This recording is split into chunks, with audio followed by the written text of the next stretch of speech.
Andrew Robathan, Lord Robathan, 65 years old, and I'm, what am I doing? At the moment I'm mostly spraying nettles on my farm. Well, really in the early 2000s, I can remember the day I last went for a run, which was 2002, because I fell down a badger set and damaged my shoulder.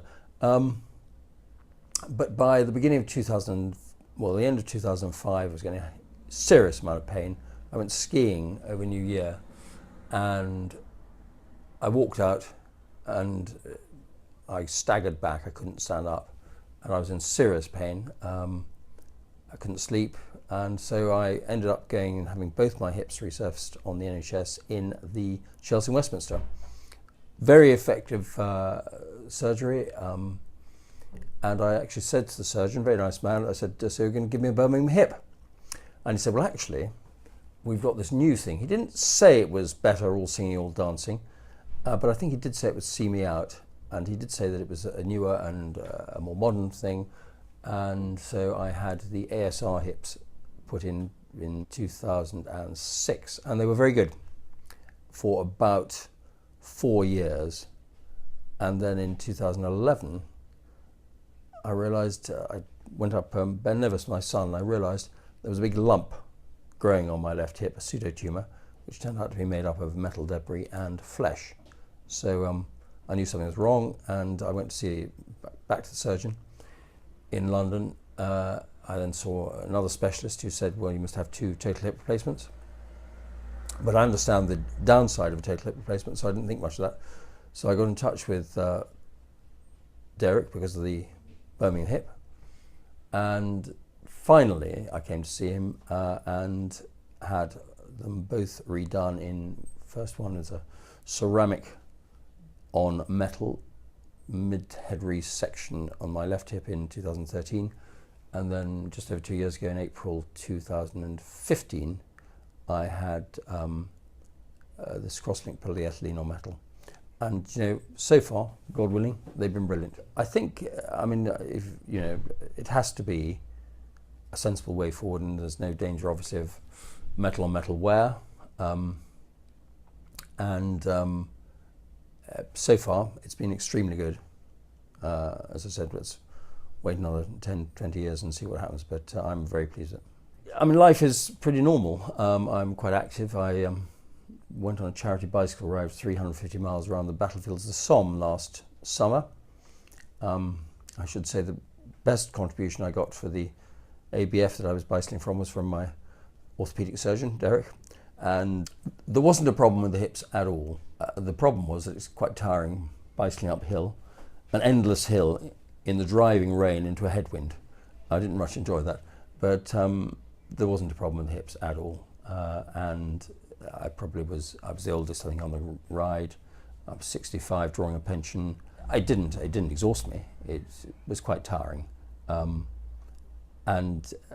Actually, whilst I've always been a keen cyclist, it's not my way of bicycling is to stick your head down and go off as fast as you bloody well can. I like to be tootling along, looking at the scenery, and we didn't get much of that. But there was absolutely no problem with the hips, no problem with anything really.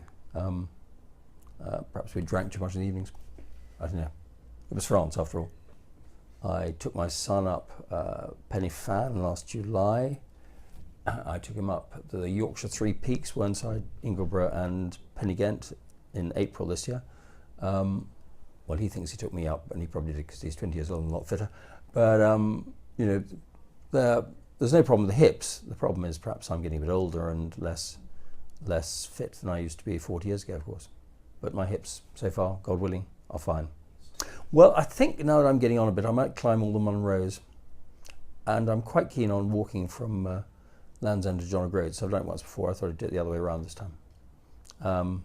I see no... I've got more time on my hands really than I used to have. I see no problem.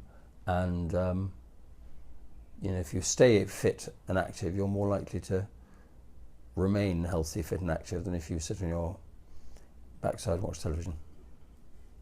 I think one has to have serious arthritic pain to understand how bad it is. I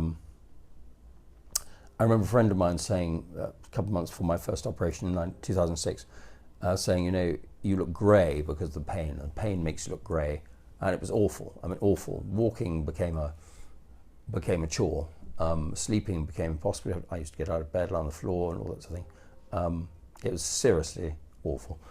And I think the thing with all hip operations, which people say, is that when you have the hip operation, first thing you notice is pain is gone, and that's certainly the case. So I think, you know, the idea that one would have undergo this really quite unpleasant and invasive procedure, unless one had to, is for the birds. And I could not have gone on in 2006 as I was, and you know, without modern technology, I'd be on sticks or in a wheelchair, or in bed. Well, in fact, having been recommended to have in London by this expert, sort of authority on hips, to have total hip replacements, and said that I wouldn't. The reason I came to Derek is because I knew, because I spoke to him on the telephone, he was developing this cross-linked polyethylene cap. And I refused to have a total hip replacement. So the first one was a mid-head resection, but he was then going to give me a second mid-head resection.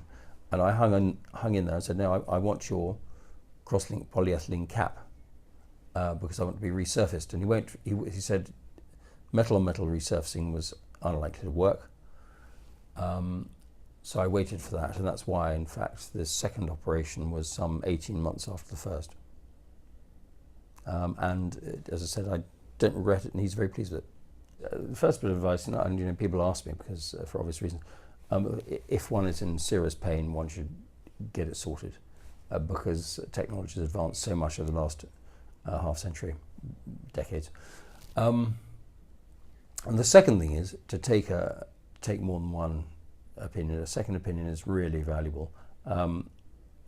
As I said, on my initial chat to a surgeon in London, who was a very good surgeon, I don't criticise him, I said to him, so you're going to give me a Birmingham hip? And I wish I'd had a Birmingham hip in the first instance, because apparently Birmingham hips are still working 19 years on since the first one. So I would suggest having a second opinion, and I'd also really suggest to everybody investigating resurfacing. For all as a layman, it's self-evident to me that to lose less bone must be sensible, and a total hip replacement takes off the top of your femur, whereas a resurfacing is exactly what it says on the tin. I'm very grateful to McMinn and all the team, and modern technology, and indeed the NHS in the first case, for sorting me out, because otherwise, as I said, I'd be on sticks or in a wheelchair, and I'm still going up hills, I'm still swimming, I'm still going to the gym, and I have these ambitions which I intend to fulfill.